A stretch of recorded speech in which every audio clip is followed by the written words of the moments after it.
Hello guys, good morning guys. हम यहाँ पे क्लास 6 की एनसीईआरटी की हिस्ट्री के चैप्टर 2 को देखेंगे। चैप्टर 1 हमने देख लिया था, क्या कब और कहाँ वाली चैप्टर हम देख लिए हैं। गाइस, अगर आपको वीडियो देखना हो तो आप देख सकते हैं, वो वीडियो अलग प्लेलिस्ट में होगी। अब मैं क्लास 6 की एनसीईआरटी चैप्टर 2 को देखेंगे। इस चैप्टर का सबसे पहले नाम पढ़ते हैं, आखेट खास संग्रह से भोजन उत्पादन तक। आखेट खास संग्रह, आखेट मतलब क्या होता है? जो पशुपालक यानी कि जो पशुपालन करते थे, यानी कि खास संग्रह से भोजन उत्पादन तक। क्या समझ रहे हैं इससे? कि हमने उस समय उस चैप्टर में क्या पढ़ा कि अतीत में लोग कैसे रहते थे और कहाँ से हम पता लगा सकते हैं उस चीज़ों के बारे में।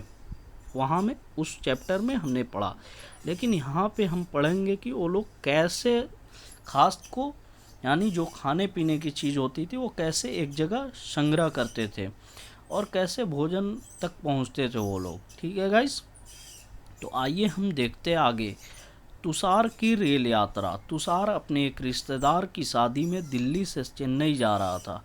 रेल में उसे खिड़की वाली सीट मिल गई थी, जहाँ से वह बाहर का नज़ारा देखने में मगन हो गया। तेज़ दौड़ती गाड़ी से उसने देखा कि पेड़ पौधे, घर, खेत खलियान बड़ी तेज़ी से पीछे की ओर छूटते चले जा रहे थे। तभी उसके चाचा ने उसके कंधे पर हाथ रखकर कहा, पता है, लोगों ने मात्र 150 साल पहले रेल से यात्रा करनी शुरू की थी। बस तो इससे कुछ दशक बाद आई।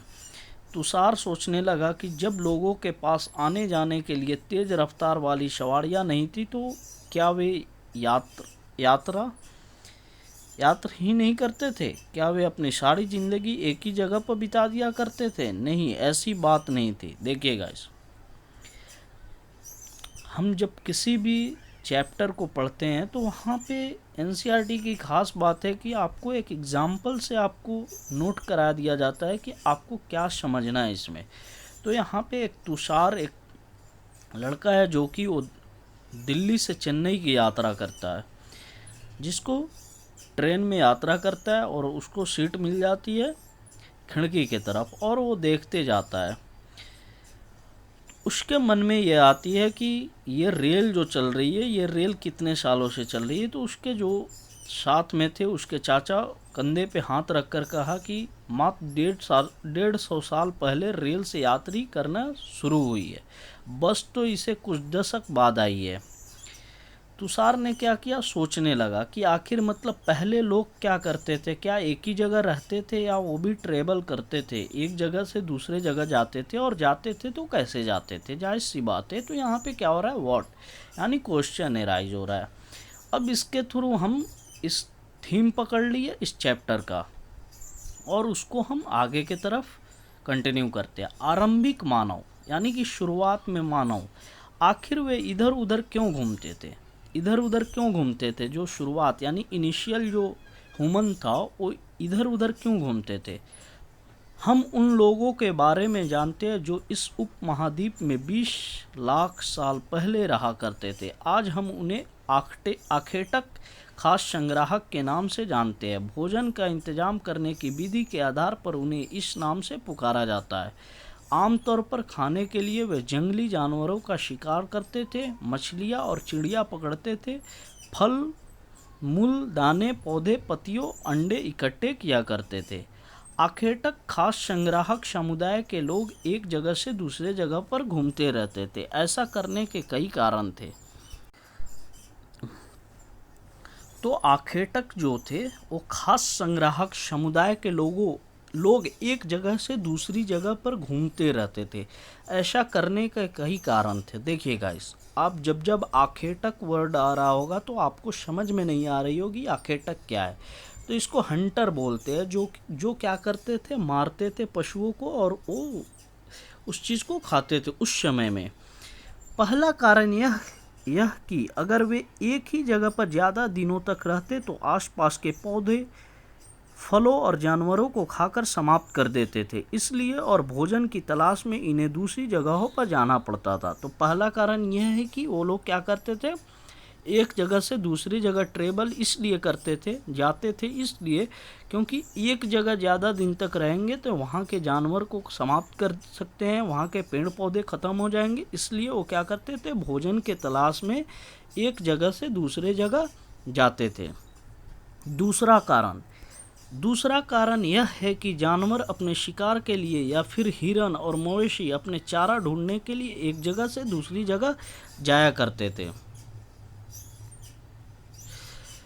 इसलिए इन जानवरों का शिकार करने वाले लोग भी इनके पीछे पीछे जाया करते होंगे। देखिए दूसरा कारण यहाँ पे ये है कि हंटर कब जाएगा, हंटर तभी जाएगा क्योंकि उसको इवेंचुअली शिकार करना है, पशु को मारना है। तो वो कब जाएंगे, जब जानवर को शिकारी के लिए, हिरन और मवेशी के लिए चारा ढूंढने के लिए एक जगह से दूसरे जगह जब जाते थे तो उसके पीछे ये लोग भी जाते थे। दूसरी कारण। तीसरा कारण यह है कि पेड़ों और पौधों में फल फूल अलग अलग मौसम में आते थे, इसलिए लोग उनकी तलाश में उपयुक्त मौसम के अनुसार अन्य इलाकों में घूमते होंगे। देखिएगा तीसरा कारण यहाँ पे ये बताया जा रहा है कि देखिए हर फल फूल का अलग अलग मौसम आता है, अलग अलग टाइम होता है, उस टाइम के अकॉर्डिंग वो फल फूल खिलते हैं।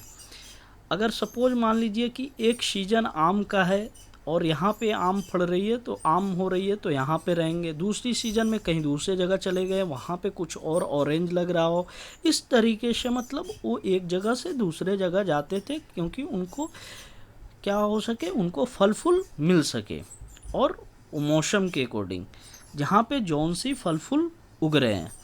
चौथा कारण यह है कि पानी के बिना किसी भी प्राणी या पेड़ पौधों को जीवित रहना संभव नहीं होता है और पानी झीलों, झरनों तथा नदियों में ही मिलता है।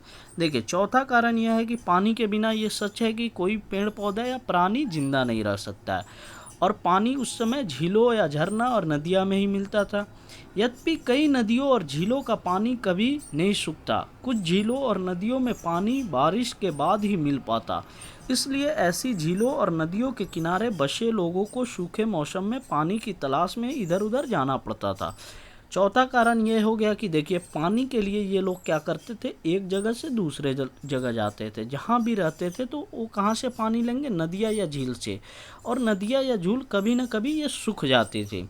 अगर बारिश नहीं होगी तो क्या होगी, सूख जाएगी, और सूखेगी नहीं तो इनको पानी की ज़रूरत होगी, तो ये क्या करेंगे, एक जगह से दूसरे जगह फिर ट्रेवल करेंगे, यानी कि जाएंगे, किस लिए, पानी के लिए। तो चौथी कारण है।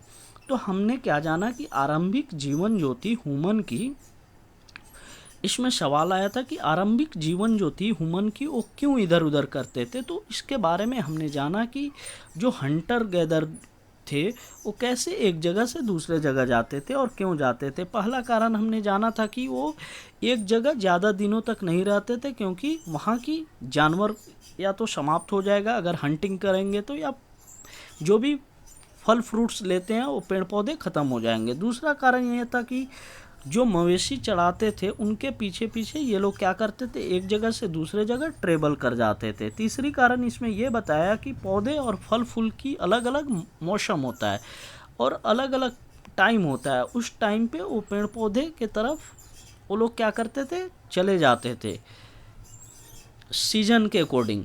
चौथा कारण यह बताया जा रहा है कि सबसे इम्पोर्टेंट पानी की सबसे ज़रूरत होती है, तो ये पानी के लिए या तो नदी झरनों इनके पास रहते थे, और जब बारिश नहीं होती थी तो नदी झरना क्या होती थी, सूख जाती थी, और इसके कारण इनको एक जगह से दूसरी जगह फिर ट्रेवल करना पड़ता था पानी के लिए। तो ये चार कारण हैं जहाँ पे आरंभिक जीवन में क्या होता था, मानव एक जगह से दूसरी जगह ट्रेवल करते थे। ठीक है गाइस, तो हमने जाना कि आरंभिक इनिशियल ह्यूमन जो थी इधर उधर क्यों गैदर करते थे, इधर उधर क्यों जाते थे, तो हमने उसके अलग अलग डिफिनेशन, अलग अलग कारण जान चुके हैं। अब यहाँ पे ये है कि आरंभिक मानव के बारे में जानकारी कैसे मिलती है, हमको कैसे पता चला कि इनिशियल ह्यूमन जो थे वो थे, या कैसे पता चला आरंभिक मानव थे या नहीं थे, वो क्या करते थे, ये सब कैसे पता चला। तो देखिए इसको पता लगाने के लिए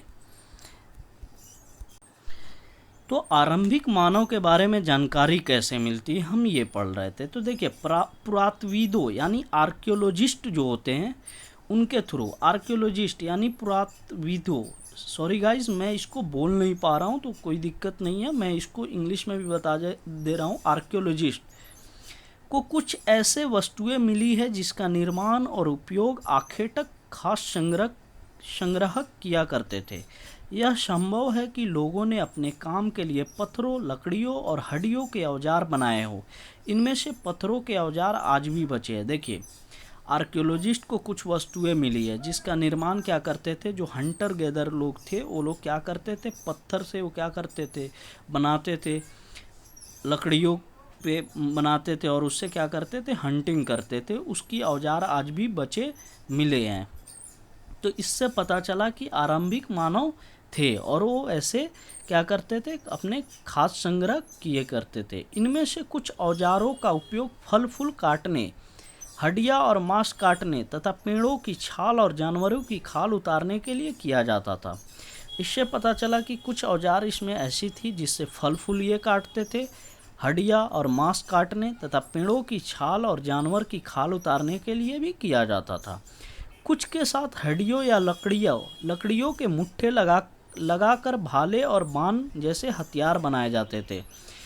कुछ के साथ क्या होता था, हड्डियाँ या लकड़ियों के मुट्ठे लगाकर क्या किया जाता था, हथियार बनाया जाता था जैसे भाले होते हैं। कुछ औजारों से लकड़ियाँ काटी जाती थी। लकड़ियों का उपयोग ईंधन के साथ झोपड़ियों और औजार बनाने के लिए भी किया जाता था। देखिए गाइस, तो ये कुछ औजार का उपयोग ये फल फ्रूट्स काटने में करते थे, कुछ हड्डियाँ और मांस काटने में करते थे, कुछ लकड़ी को काटने के लिए भी करते थे, उसको बनाकर भाले की तरह। और कुछ औजारों से ये क्या करते थे, ये लकड़ियाँ काटकर ईंधन यानी फ्यूल के रूप में यूज़ करते थे, या झोपड़ियों को बनाने के लिए ये लकड़ी को काटते थे। तो हमको ये पता चला कि ये लोग ऐसे ऐसे चीज़ रखते थे। कैसे पता चला, थ्रू आर्कियोलॉजिस्ट यानी पुरातत्वविदों। पत्थर के औजारों का उपयोग बाएं इंसान के खाने योग्य जड़ों को खोदने के लिए किया जाता था और दाएं जानवरों की खाल से बने वस्त्रों को सिलने के लिए किया जाता था। देखिएगा इस बाएं की तरफ देखिए, पत्थर के औजार है जिससे क्या किया जाता था, इंसान के खाने के योग्य यानी जो भी खाने की चीज़ होती थी उसको किया जाता था। फिर जड़ों को खोदने के लिए किया जाता था उससे। दाएं की तरफ देखिएगा तो जानवरों की खाल से बने वस्त्रों को सिलने के लिए किया जाता था, सिला जाता था उससे। तो देख सकते हैं ये सब चीज़। तो यहाँ पे हमको पता चल गया कि आरंभिक मानव के बारे में कुछ जानकारी मिली कि ये लोग ऐसे औजार रखते थे और ऐसे हंटिंग करते थे और ऐसे औजार से क्या क्या करते थे। तो ये सब चीज़ की हमको जानकारी मिली।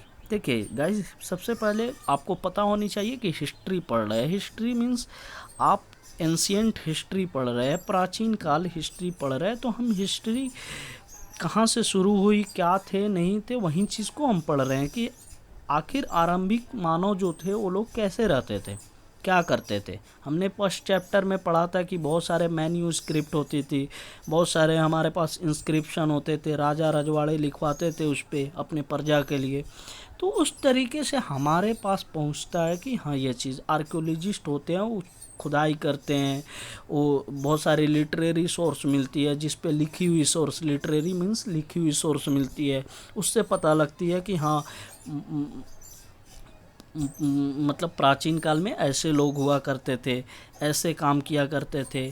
तो ये सब चीज़ जानकारी हमको मिलती है। ठीक है गाइस, रहने की जगह निर्धारित करना। मानचित्र 2 को देखो, लाल त्रिकोण वाले स्थान वे पुरा स्थल है। पुरा स्थल मतलब क्या होता है, एंशिएंट साइट। ठीक है गाइस, पुरा स्थल का इंग्लिश में एंशिएंट साइट बोलते हैं। ये लाल त्रिकोण जो दिख रहा है उसका मतलब क्या होगा, देखिए हम बता रहा हूँ, आपको दिखा दे रहा हूँ। लाल कोण क्या है, लाल कोण ये रेड वाला भीमबेटका मिला, और भी बहुत सारी है, जहाँ पर आखेटक खास संग्राहकों के होने के प्रमाण मिले हैं। इनके अलावा भी और कई स्थान पर आखेटक खास संग्राहक रहते थे। देखिए ये लाल त्रिकोण जो है ट्रायंगल की तरह बनी है, जो हमारे मैप में वहाँ पे बताया जा रहा है कि यहाँ पे क्या होते थे, हंटर जो होते थे वो लोग यहाँ पे रहते थे। और कई स्थानों पर आखेटक क्या करते थे, खास संग्राहक क्या करते थे, रहते थे। मानचित्र में सिर्फ कुछ गिने चुने स्थान ही चिन्हित किए गए। कई पुरास स्थल नदियों और झीलों के किनारे पाए गए। पुरास स्थल मतलब एंशियंट साइट, जहाँ पे क्या करते थे, ये हंटिंग जो गैदर करते थे, ये लोग वहाँ पे रहते थे। उसको समझने के लिए, जानने के लिए देखिए मानचित्र में दिया हुआ है, कहाँ पे है हम दिखा दे रहा हूँ आपको। देखिए ये तो भीमबेटका हमको पता चल गया। एक कुरनूल का गुफा है, तीसरा ये हुशंगी है, और भी होना चाहिए, ये 3, हाँ 3 है जहाँ पे दिखाया जा रहा है। आगे मैं इसके बारे में देखेंगे, ठीक है गाइस। तो यहाँ तक हमने पढ़ा और फिर आगे देखते हैं आगे क्या होता है। जब तक यहीं तक हम रखते हैं आज की lecture. Thank you so much guys. अगर आपको मेरी वीडियो अच्छी लगी, हमारी कंटेंट अच्छी लगी, तो आप ज़रूर मेरे चैनल को सब्सक्राइब कीजिए, लाइक की बटन दबा दीजिए, बेल आइकन की बटन दबा दीजिए। Thank you so much guys. Thank you so much guys.